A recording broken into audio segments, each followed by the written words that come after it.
నమస్తే welcome to our channel నేను సిరి చంద్రబాబు నాయుడు వ్యూహాలని జగన్ తిప్పికొడుతున్నాడు ఢిల్లీలో అయితే ఇక్కడ ఏంటంటే కేసీఆర్ కూడా దీనికి సపోర్ట్ చేస్తున్నట్టు మనకి వార్తలు వస్తున్నాయి ఇందులో ఎంతవరకు వాస్తవం ఉందనేది మనకి క్లుప్తంగా వివరించడానికి మనతో పాటు ఉన్నారు ప్రముఖ senior journalist political analyst CS Rao గారు నమస్కారం నమస్తే సిరి సార్ ఇప్పుడు చూస్తే చంద్రబాబు నాయుడు గారు ని తిప్పికొట్టడానికి జగన్మోహన్ రెడ్డి గారు ఏంటంటే కొన్ని వ్యూహాలు రచిస్తున్నారు అది కూడా ఢిల్లీలో అని చెప్పేసి మనకు తెలుస్తుంది దీనికి సపోర్ట్గా కేసీఆర్ గారు కూడా ఉన్నారు అని చెప్పేసి మనకి వార్తలు వస్తున్నాయి ఇందులో ఎంతవరకు వాస్తవం ఉంది సార్ సో ఒకటేంటంటే రాజకీయ పార్టీలు ఎప్పుడైనా సరే ఒక రాజకీయ పార్టీ మీద ఇంకో రాజకీయ పార్టీ వ్యూహాలు ప్రతివ్యూహాలు రచించుకోవడం అనేది సర్వసాధారణం ఎత్తుకు పై ఎత్తులు ఎత్తుగడలు వేయటం ఇవన్నీ కూడా రాజకీయాల్లో సహజంగా జరిగేటువంటి ప్రక్రియలు ఇవన్నీ కూడా సో ఇప్పుడు జరుగుతున్నటువంటి సమకాలీన రాజకీయాలకు సంబంధించినటువంటి మార్పులకు అనుగుణంగా జగన్మోహన్ రెడ్డి కూడా తన వ్యూహాలకి పదును పెడుతూ ఉంటారు చంద్రబాబు నాయుడు ఏ విధంగా అయితే తన వ్యూహాలకు పదును పెడుతూ ఢిల్లీకి వెళ్ళారో అదే తరహాలో జగన్మోహన్ రెడ్డి కూడా ఢిల్లీ కేంద్రంగా చేసుకుని తన వ్యూహాలకి పదును పెడతారు ఎందుకంటే రెండు బలమైనటువంటి పార్టీలు ఆంధ్రప్రదేశ్లో తెలుగుదేశం పార్టీ అలాగే వైఎస్ఆర్ కాంగ్రెస్ పార్టీ సహజంగా వ్యూహాలు రచించుకుంటున్నారు ఎవరు వ్యూహం పదునైనటువంటి వ్యూహమో వాళ్ళే సక్సెస్ అయ్యేటువంటి అవకాశం ఉంది సో ఇప్పుడు చంద్రబాబు నాయుడు ఎలాంటి వ్యూహాన్ని రచించారు రాబోయేటువంటి రోజుల్లో బీజేపీ జనసేన తెలుగుదేశం పార్టీ పొత్తు అనే దాని మీద వాళ్ళు చర్చించుకోవడానికి ఢిల్లీ వెళ్ళారు ఢిల్లీ వెళ్ళి అక్కడ బీజేపీ జాతీయ అధ్యక్షుడు నడ్డాతోటి అమిత్ షా తోటి భేటీ కాబోతున్నాడు చంద్రబాబు నాయుడు సో ఆల్రెడీ పొత్తు కన్ఫర్మ్ అయిపోయింది సీట్ల షేరింగ్ విషయంలో కొంచెం తర్జన ఉంది తప్పితే మిగతా అంతా అయిపోయింది అంటే పొత్తు కన్ఫర్మ్ ఇంకా సీట్లకు సంబంధించి ఎవరెవరు ఎక్కడ పోటీ చేయాలి ఏంటి ఎంతమంది అనే దాని మీద మాట్లాడుకుంటున్నారు ఇవాళ రేపట్లో అఫీషియల్గా అది కూడా ప్రకటించేటువంటి అవకాశం ఉంది అంటే ఇప్పుడు ఓవరాల్గా ఏంటి ఇటువైపు నుంచి జనసేన బీజేపీ తెలుగుదేశం పార్టీ రాబోతున్నాయి ఎన్నికల్లో క్షేత్రంలోకి దిగబోతున్నాయి అనేది క్లారిటీ వచ్చేసింది కాబట్టి దీనికి పోటీగా ఎలాంటి వ్యూహాన్ని రచించాలి అనేది సహజంగా జగన్మోహన్ రెడ్డి ఆలోచిస్తూ ఉంటారు మొన్నటి వరకు ఏంటి కేవలం చూచాయిగా మాత్రమే ఇవన్నీ తెలిసాయి మూడు పార్టీలు కూటమిగా ఏర్పడుతున్నాయని సో ఇప్పుడు కూటమి అనేది కన్ఫర్మ్ అయిపోయింది సీట్ల షేరింగ్ విషయంలో కూడా ఎలాంటి భేదాభిప్రాయాలు లేవు వాళ్ళకి సో కాబట్టి పొత్తు విచ్ఛిన్నం అయ్యేటువంటి అవకాశం లేదని చెప్పేసి కన్ఫర్మ్ అయిన తర్వాత ఇప్పుడు జగన్మోహన్ రెడ్డి తన అమ్ముని పొదిలో నుంచి రాజకీయ వ్యూహాలని బయటికి తీశారు ఏమి రాజకీయ వ్యూహాలని ఆయన బయటికి తీసి ఉంటారు అనేది మనం కనుక విశ్లేషణ చేసుకుంటే రాబోయేటువంటి రోజుల్లో ఢిల్లీ స్థాయిలో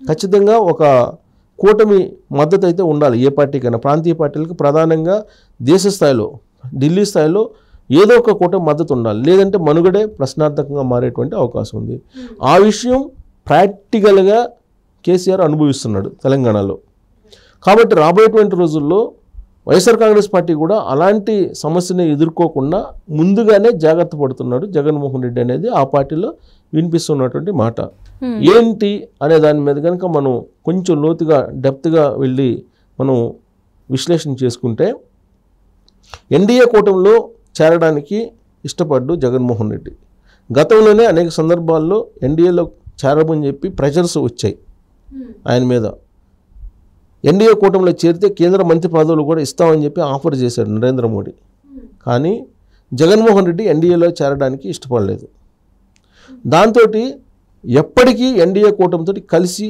జగన్మోహన్ రెడ్డి నడవడు అనేది క్లారిటీ వచ్చేసింది బీజేపీకి కారణం ఏంటి తన vote bank Christian vote bank minority vote bank సాలిడ్గా ఉంటుంది జగన్మోహన్ రెడ్డికి మైనారిటీ క్రిస్టియన్స్ బీజేపీకి వ్యతిరేకం కాబట్టి బీజేపీతో కలిసి అడుగులో అడుగు వేస్తే ఈ రెండు ఓట్ బ్యాంకు చీలే అవకాశం ఉంది చీలిపోయేటువంటి అవకాశం ఉంది అప్పుడు పార్టీ ఖాళీ అయిపోయేటువంటి అవకాశం ఉంది అనేటువంటి ఆలోచనతో జగన్మోహన్ రెడ్డి ఎన్డీఏలో భాగస్వామి కాకుండా దూరంగా మద్దతు ఇస్తూ తన స్వప్రయోజనాలను కాపాడుకుంటూ వస్తూ ఉన్నాడు కానీ ఎన్డీఏలో కూటమి గట్టి ప్రభుత్వాన్ని ఏర్పాటు చేసినటువంటి చరిత్ర తెలుగుదేశం పార్టీకి చంద్రబాబు నాయుడికి ఉంది కాబట్టి అంటే కెమిస్ట్రీ అంటారు కదా సినిమా భాషలో కెమిస్ట్రీ ఒక సినిమా హిట్ కావాలంటే కెమిస్ట్రీ కుదరాలి హీరోకి హీరోయిన్కి అనేది చెప్తూ ఉంటారు అలాగే రాజకీయాల్లో కూడా గెలుపు అనేది కావాలంటే గెలుపు లక్ష్యాన్ని చేరుకోవాలంటే రాజకీయ పార్టీలు ఏవి కలిస్తే హిట్ అవుతాయి విజయాన్ని అందుకుంటాయి అనేది కనుక చూస్తే గత చరిత్ర చూస్తే ఎన్డీఏలో భాగస్వామిగా తెలుగుదేశం పార్టీ జనసేన బీజేపీ ఉన్నప్పుడు ప్రజాదరణ పొందాయి, ఆ కూటమి ప్రజాదరణ పొందింది. ఎందుకంటే ఆ పార్టీలకు సంబంధించినటువంటి భావజాలం కానీ, ఆ పార్టీకి సంబంధించినటువంటి ఓట్ బ్యాంక్ కానీ, ఆ పార్టీలకు సంబంధించినటువంటి మేనిఫెస్టోలు కానీ ఇవన్నీ సుమారుగా ఇంచుమించుగా ఒకేలాగా ఉంటాయి. అందుకని ఆ కూటమి ఎప్పుడు సక్సెస్ అవుతూ ఉంటుంది. అదే జగన్మోహన్ రెడ్డి ఈ ఎన్డీఏ కూటమిలో కలవలేడు, పూర్తి భిన్నంగా ఉంటుంది. వాళ్ళ మేనిఫెస్టో వేరే ఉంటుంది, వాళ్ళ భావజాలం వేరే ఉంటుంది వైఎస్ఆర్ కాంగ్రెస్ పార్టీది. అలాగే వాళ్ళ ఆలోచన తీరు, వాళ్ళ రాజకీయ వ్యూహాలు ఇవన్నీ కూడా డిఫరెంట్గా ఉంటాయి.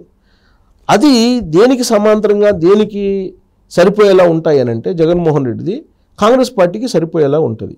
కాంగ్రెస్ పార్టీ భావజాలం, Congress party vote bank, Congress పార్టీకి సంబంధించినటువంటి ఆలోచనలు ఇవన్నీ కూడా ఉంటాయి. ఎందుకంటే కాంగ్రెస్ పార్టీని చీలి వచ్చినటువంటి party YSR Congress party. Congress party నుంచే రాజకీయంగా ఎదిగాడు జగన్మోహన్ రెడ్డి. ఒక స్థాయికి ఎదిగిన తర్వాత ఆ పార్టీల నుంచి చీలి బయటకు వచ్చి వైఎస్ఆర్ కాంగ్రెస్ పార్టీ పెట్టుకున్నారు.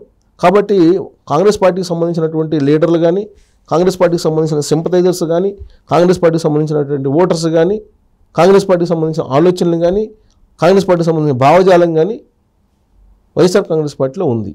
కాబట్టి వైఎస్ఆర్ కాంగ్రెస్ పార్టీ ఎప్పటికైనా సరే కాంగ్రెస్ పార్టీతోటే పొత్తు పెట్టుకోవాలి, లేదా కాంగ్రెస్ పార్టీతో కలిసి నడవాలి. బీజేపీ తోటి కలిసి నడవడానికి అవకాశమే లేదు.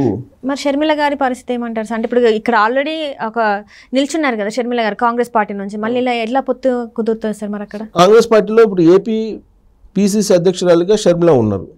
కేవలం రాష్ట్రానికి సంబంధించినటువంటి శాఖ, రాష్ట్ర శాఖకు సంబంధించిన అధ్యక్షురాలు ఆవిడ. కానీ కేంద్ర రాజకీయాలు వేరు, రాష్ట్ర రాజకీయాలు వేరు.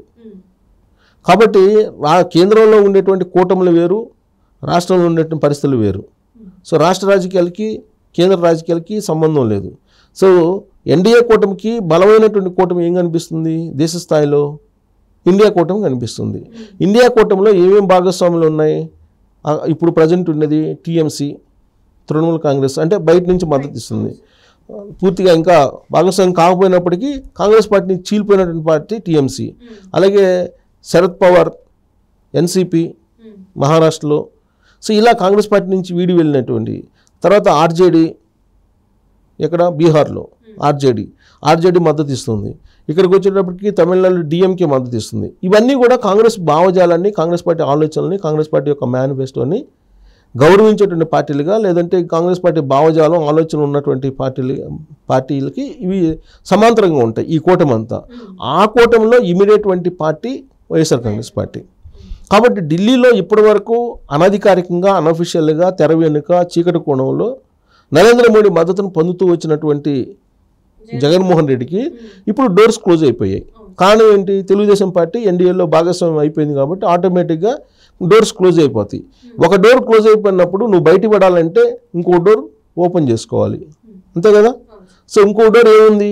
ఇండియా కూటమి డోర్ మాత్రమే ఉంది. సో అందుకే ఇండియా కూటమిలోకి వెళ్ళటమా, లేదంటే ఇండియా కూటమితో ఇండైరెక్ట్గా పొత్తు పెట్టుకోవటమా, ఏదో ఒకటి జరగాలి.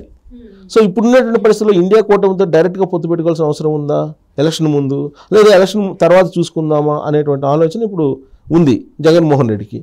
కానీ సహజమిత్రుడిగా ఉన్నటువంటి కేసీఆర్ ఇప్పుడు ముందుగానే ఇండియా కూటమిలో భాగస్వామ్యం అయితే బాగుంటుంది ఎన్నికల ముందే అనేటువంటి కాన్సెప్ట్ తోటి కొన్ని సూచనలు, సలహాలు ఇస్తున్నట్టు తెలుస్తుంది. దాంట్లో భాగంగా ఇండియా కూటమిలో ఉన్నటువంటి మాయావతి, అంటే అక్కడ బీఎస్పీ పార్టీ, బహుజన సమాజ్వాదీ పార్టీ.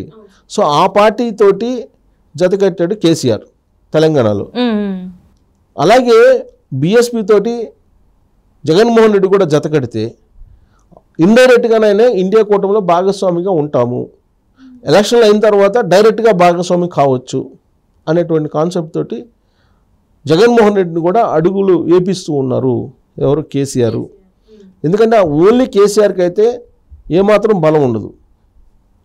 జగన్మోహన్ రెడ్డిని కూడా కలుపుకుంటే రెండు పార్టీలు ఒకటే అనేది దేశ స్థాయిలో, జాతీయ స్థాయిలో ఫోకస్ ఇస్తే ఎంతో కొంత బలం ఉంటుంది. అందుకే ఇప్పుడు ఇండియా కూటమికి ఇండైరెక్ట్గా బీఆర్ఎస్ పార్టీ అలాగే వైఎస్ఆర్ కాంగ్రెస్ పార్టీ మద్దతు ఇస్తున్నాయి ఎన్నికలకు ముందు. అయితే ఇక్కడ ఉండేటువంటి రాష్ట్ర పరిస్థితుల దృష్ట్యా బీఎస్పీ తోటి పొత్తు పెట్టుకుంటున్నాయి. బీఎస్పీ ఎలాగూ ఇండియా కూటమిలో భాగస్వామి కాబట్టి ఎన్నికల తర్వాత అయినా సరే ఇండియా కూటమితోటి వీళ్ళు పొత్తు పెట్టుకునే అవకాశం ఉంది. ఎన్డీఏ కూటమికి రారు, ఎన్డీఏ కూటమిలో భాగస్వాములు కారు. సో ఇండియా కూటమిలో జాతీయ స్థాయిలో దేశ స్థాయిలో రాజకీయాలు నడపడానికి కేసీఆర్ అలాగే జగన్మోహన్ రెడ్డి ఇద్దరు ఒక వ్యూహాలని రచించుకుంటూ ఉన్నారు. ఈ వ్యూహాలు జాతీయ స్థాయిలో సక్సెస్ కావాలని ప్రయత్నం చేస్తూ ఉన్నారు. దాంట్లో భాగంగానే స్టాలిన్ని కలుపుకొని రాహుల్ గాంధీతోటి కూడా ఇండైరెక్ట్గా టచ్లోకి వెళ్ళాడు జగన్మోహన్ రెడ్డి. కాబట్టి ఇక్కడ డోర్స్ క్లోజ్ అయిపోయాయి, ఎన్డీఏలో డోర్స్ క్లోజ్ అయిపోయాయి. కాబట్టి ఇండైరెక్ట్ డోర్స్ దొడ్డిదారిని కూడా క్లోజ్ అయిపోయింది. ఇంతకుముందు దొడ్డిదారులు వెళ్ళేవాళ్ళు, ఆ దొడ్డిదారి వ్యవహారం కూడా క్లోజ్ అయిపోయింది. కాబట్టి ఇప్పుడు ఆల్రెడీ వేరే మార్గాలను చూసుకుంటున్నారు. ఈ వేరే మార్గాల్లో భాగంగానే ఇప్పుడు రాహుల్ గాంధీ తోటి లైజనింగ్ చేసే పరిస్థితి, అలాగే అక్కడ కేసీ వేణుగోపాల్, ఇంకోవైపు డీకే శివకుమార్, వీళ్ళందరితోటి కూడా లైజనింగ్లోకి వెళ్తూ ఉన్నారు. ఒకవేళ అవసరమైతే ఎన్నికలు అయిపోయిన తర్వాత ఇండియా కూటమిని ఢిల్లీ పీఠ మీద ఎక్కించడానికి కూడా ప్రయత్నం చేస్తున్నాడు జగన్మోహన్ రెడ్డి. సో దాంట్లో భాగంగానే పావులు గదుపుతున్నారు. షర్మిల రాష్ట్ర స్థాయి వరకే ఆవిడ, but already Jaganmohan Reddy party బలంగా ఉంది కాబట్టి ఎలాగో కాంగ్రెస్ పార్టీ ఉంటుంది. కాంగ్రెస్ పార్టీలో భాగస్వామిగా ఇప్పుడు జగన్మోహన్ రెడ్డి అవుతారా లేదంటే రాబోయే రోజుల్లో అన్ని రకాలుగా కలిసి వస్తే అన్నా చెల్లెలు ఇద్దరు ఒకటైనా ఆశ్చర్యపోవసల. వైఎస్ఆర్ కాంగ్రెస్ పార్టీలో విలీనం చేస్తే, విలీనం చేశారనుకోండి సపోజ్, విలీనం అయిపోతే కాంగ్రెస్ పార్టీ మళ్ళీ జగన్మోహన్ రెడ్డి చేతిలోకి వచ్చేస్తుంది. అప్పుడు అన్నా చెల్లెలు ఇద్దరు కూడా రాజకీయాల్లో కాంగ్రెస్ పార్టీలో నుంచి చేసేటువంటి ఛాన్సెస్ కూడా లేకపోలేదు. అంటే రాజకీయాల్లో ఎప్పుడు ఏదైనా జరగచ్చు.